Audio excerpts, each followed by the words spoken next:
Don't be fooled by this shabby hat, beneath this hat hides a top business acumen. This little black boy named Bernard is a shoe-shining boy, but pay attention, he chooses to set up his stall in front of the bank intentionally so that his customers are all rich white people. He doesn't care about the little money earned by shining shoes, he works slowly so he can hear the financial secrets white people are talking about while they wait. As soon as they leave, the little boy would write it down in a notebook. All he really wants is the valuable financial knowledge he heard from them. From a very young age, he knows that his lifelong dream is to become a banker. This is Texas in 1939, a place where black people are oppressed by severe discrimination. His father tells him sadly that his dream is impossible, but Bernard's eyes show determination against all odds. 15 years later, the grown-up boy moves to Los Angeles with his wife, Eunice, and children.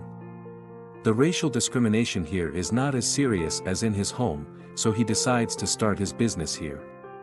The family of 3 has to live in a dilapidated utility room of one of his relatives. Still, Bernard promises his wife that they will move out soon. He starts as a real estate agent and searches for houses for sale everywhere in the city. Through keen observation, he finds that the black community in Los Angeles is overcrowded, while the white community still has many empty houses. Black people have rental needs and financial strength, but there is no market. This is a great business opportunity for real estate speculation and renting. He sees a white-owned apartment with weeds on the front door, obviously not in very good condition. Still, only he sees the advantage of the house's location, which is adjacent to the black area. He goes to the owner and says that you only rented out half of the apartment, so why don't you sell it to me? I'll give you $30,000 now, and I'll give you another $5,000 when I rent out all the rooms. Although the owner admires his idea, he doesn't want to do risky business. Bernard expresses his understanding. Before leaving, he suddenly glances at the owner's calendar, which shows that it is given by a local bank manager. So an idea comes to his mind. He says goodbye to the owner and goes to the bank directly, where he finds the manager who sent the calendar. The manager's secretary, who discriminates against black people, refuses to introduce him to the manager. He waits for a few hours at the bank door, and when the manager comes out, he stops him immediately. He says, "I know one of your VIP customers, the business I do will benefit him, and I hope you can approve a loan for me." But the bank manager rejects him without thinking. That night, he receives a call from the owner. The owner asks him, "Did you use my name to try to get a loan?" He has no choice but to apologize. Unexpectedly, the owner doesn't blame him but admires his belief that he will not give up until his goal is achieved.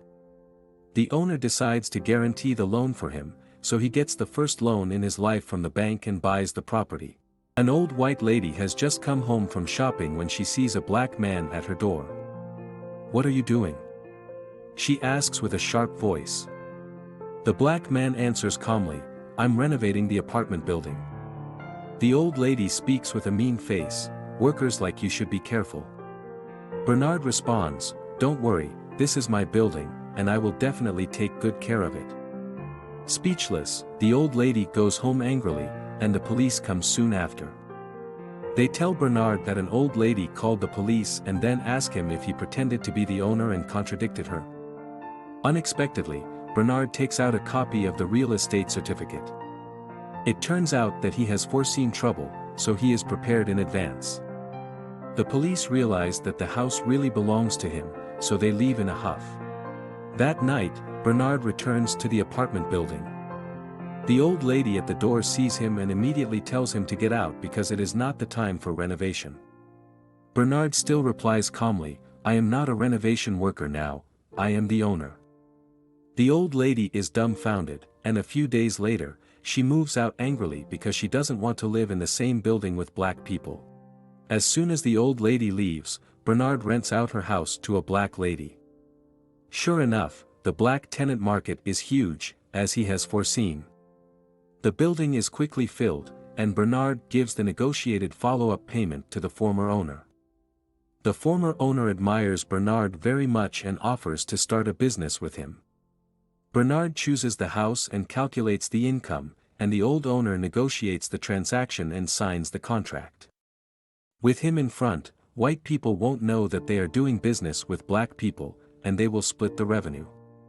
Bernard readily agrees.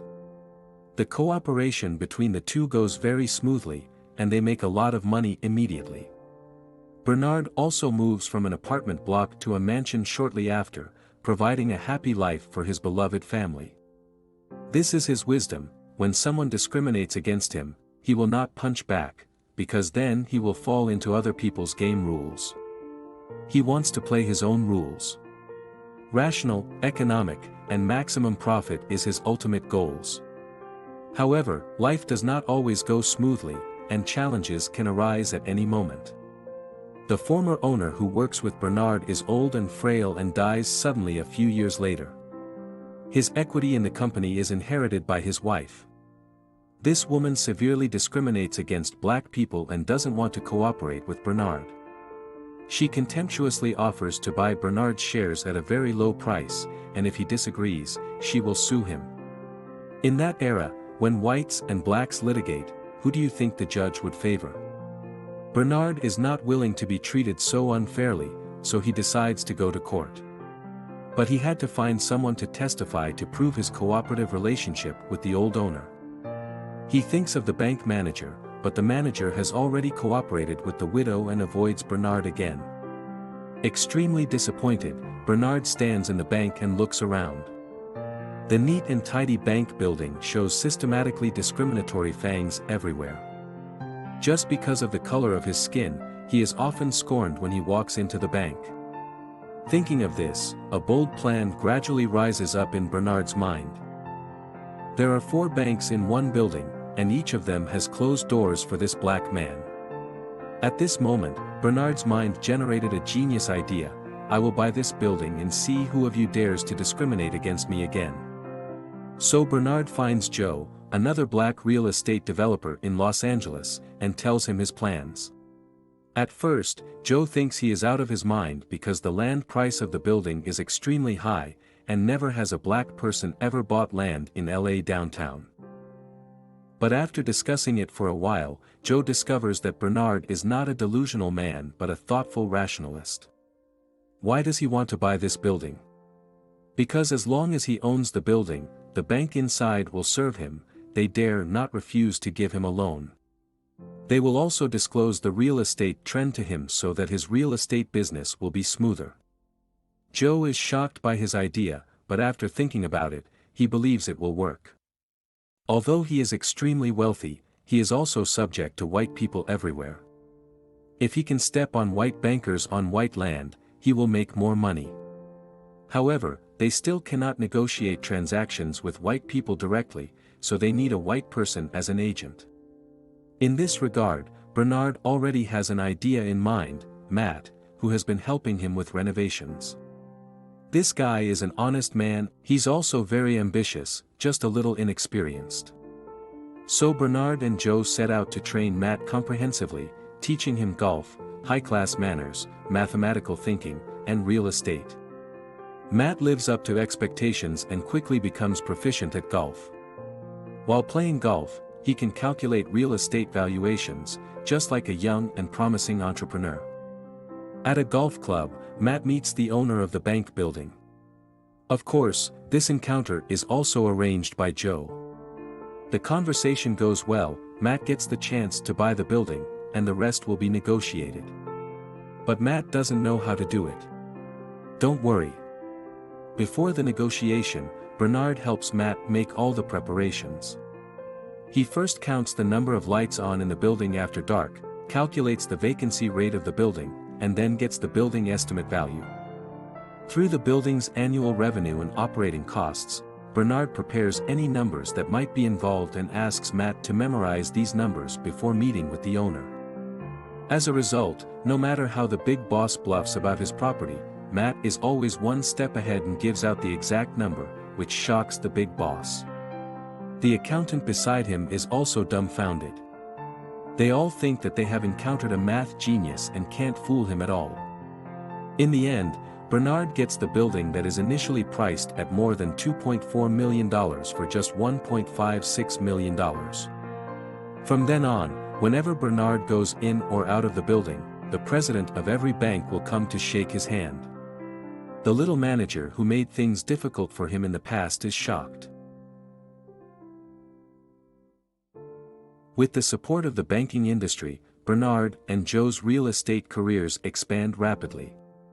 They break the strict zoning of Los Angeles's black and white segregation single-handedly. Many young and promising blacks move into white neighborhoods.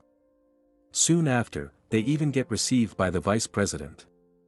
Several years later, in 1963, Bernard takes his family back to Texas to visit his father, Britton. After their dinner, Britton tells Bernard that he's proud of his accomplishments.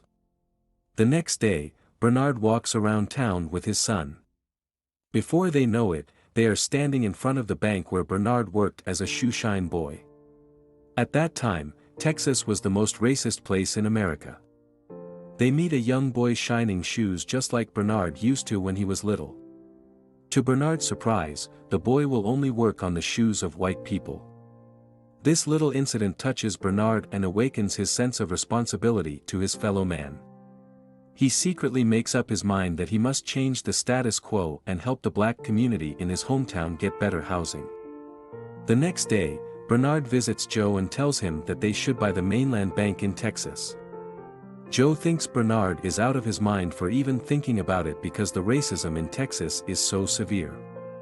But Bernard manages to show compelling reasons to make the purchase. In the end, Joe agrees to help Bernard out.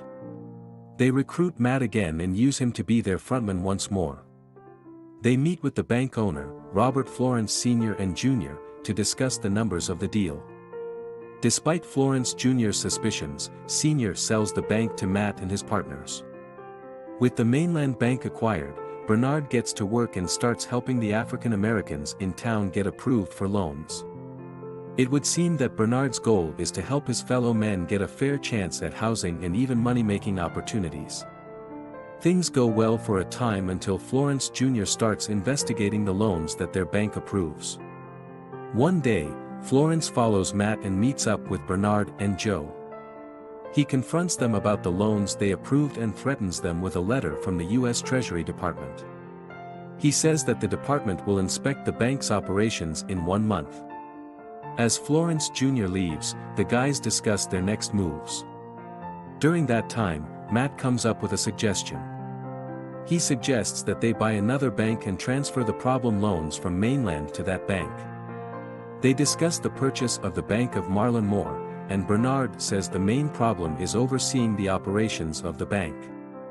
In response, Matt suggests that he be allowed to run the new bank. Bernard expresses his discomfort with the idea, but he eventually settles with letting Eunice keep an eye on Matt. In the end, Matt gets to run his bank just like he wanted. The next day, Matt meets up with a lawyer and starts signing loan contracts on his signal. Sometime later, Matt receives a call from Florence Jr. regarding clients that want to withdraw all their money from mainland. To make matters worse, a federal bank examiner arrives at Marlon. To help Matt, Bernard forces himself to dress up as a janitor so he can get close during the meeting. Unfortunately, it doesn't make a difference since the examiner discovers a critical problem on several loans. Bernard is in disbelief that the absurd loans got approved. Eventually, they learn that it was Florence Jr.'s doing all along. It turns out that while rushing to run his bank, Matt skipped protocols and used a lawyer that Florence recommended. Through that, Florence was able to sneak in the problematic loans. Sometime later, Bernard and Joe tell Matt that the most rational move they can make is to walk away from the Bank of Marlon. Unwilling to let his bank go, Matt makes a move without letting his partners know. Joe learns about his move the next day and rushes to mainland bank with Bernard. They confront Matt about the loans while Florence watches the spectacle with a proud look on his face. Bernard tells Matt to get their books, but it's too late. The federal bank examiners arrive to revoke mainland bank's license to operate. While leaving the building, the FBI arrests Bernard and Joe. Bernard tries to stand his ground, but it's a futile struggle. Sometime later, Bernard and Joe meet up with their lawyer. They learn that their case got dragged along with some racial politics in the country. Meanwhile, Matt talks with Senator McClellan about testifying against his partners in exchange for his freedom. Matt contemplates his next move that night and makes a phone call. Matt follows McClellan's suggestions and testifies against his partners at the Senate hearing the next day. Later that day, Bernard also meets with McClellan and listens to his proposal. He gives him a choice to take an immunity deal and confirm Matt's testimonies, or Bernard can say whatever he wants and go to jail. In the end, Bernard decides to say the words that have been kept in his heart for years. He talks about racial discrimination in the country. Shortly after that, both Bernard and Joe's fortunes got decimated after the hearing. The two also got sentenced to federal prison. Florence Jr. purchases the mainland bank for a small fraction of the price paid by Bernard and Joe. Meanwhile, Matt Steiner never got charged with any crime. Several years later, Bernard and Joe get out of prison.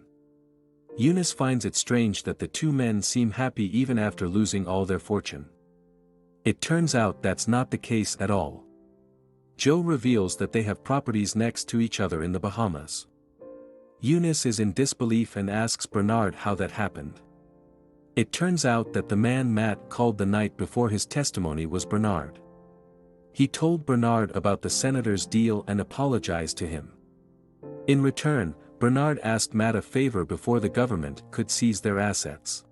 The movie ends after we learn that Bernard and Joe's residential properties were instrumental to the fight against housing segregation in LA, and they still have two mansions next to each other in Bahamas.